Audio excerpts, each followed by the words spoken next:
There are many naysayers out there, Jeff, for AI coaching. It was seen a little with skepticism when we came in about a year ago. People thought, okay, Gen Zers cannot be coached by machines. Now, contrary to that belief, we are getting data from Sherlock because we have early adopters using Sherlock. We have real clients, real users. And that data speaks very differently of what some of the theorists are saying about it with their research. So that brings me to a point. So let me share some data with you. So in 2 months, we had two organizations.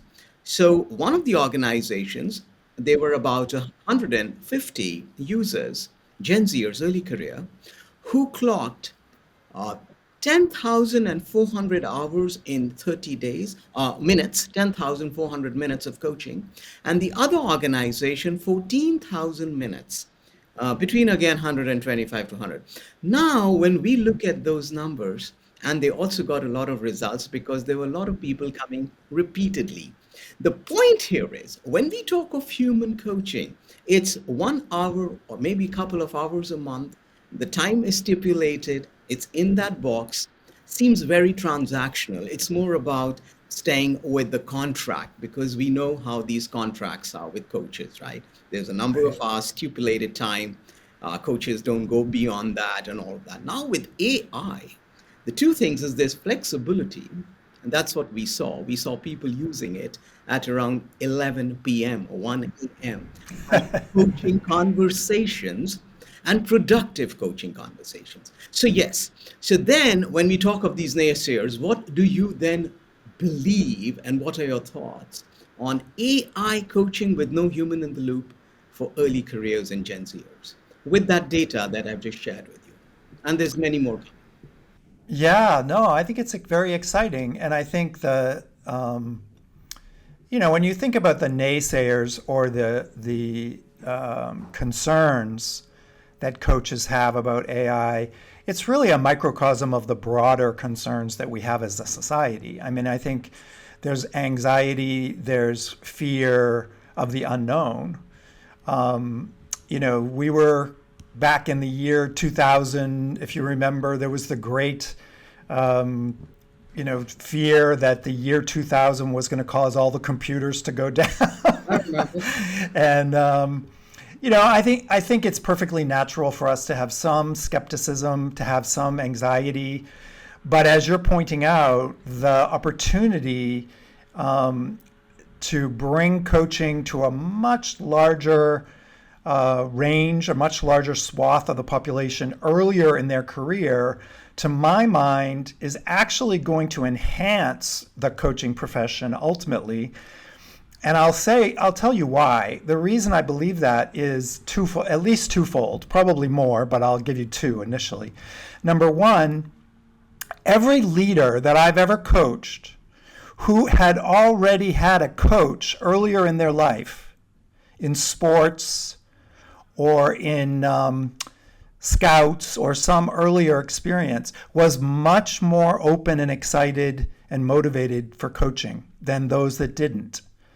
So if you think about giving people earlier in their career an opportunity to experience real-time feedback where they can feel like they're in a confidential space to ask questions, to grow, to learn, to get resources, all of a sudden coaching will become part of their natural way of being, which is what I find when I'm working with leaders who've had a coach before, compared to a leader who comes to me as a CEO and says, oh, I've never had a coach, I don't really need a coach. They're always very resistant to coaching.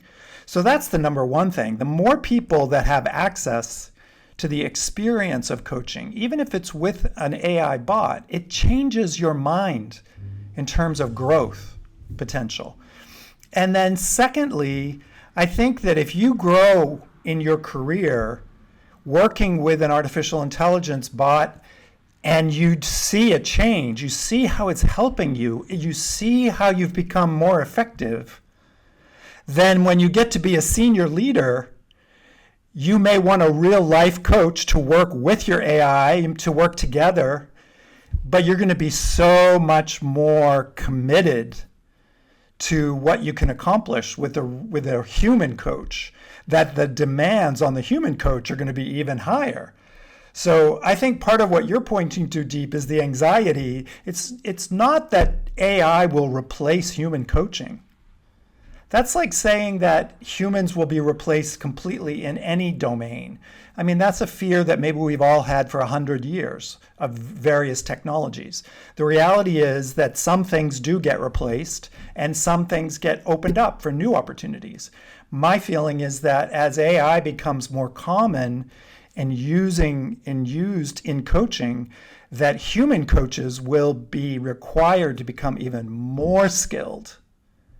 They will be required to work with AI as an adjunct, and the demand on the human coach will be that we have to elevate our capabilities, our presence, our motion ability to work in real time with our clients.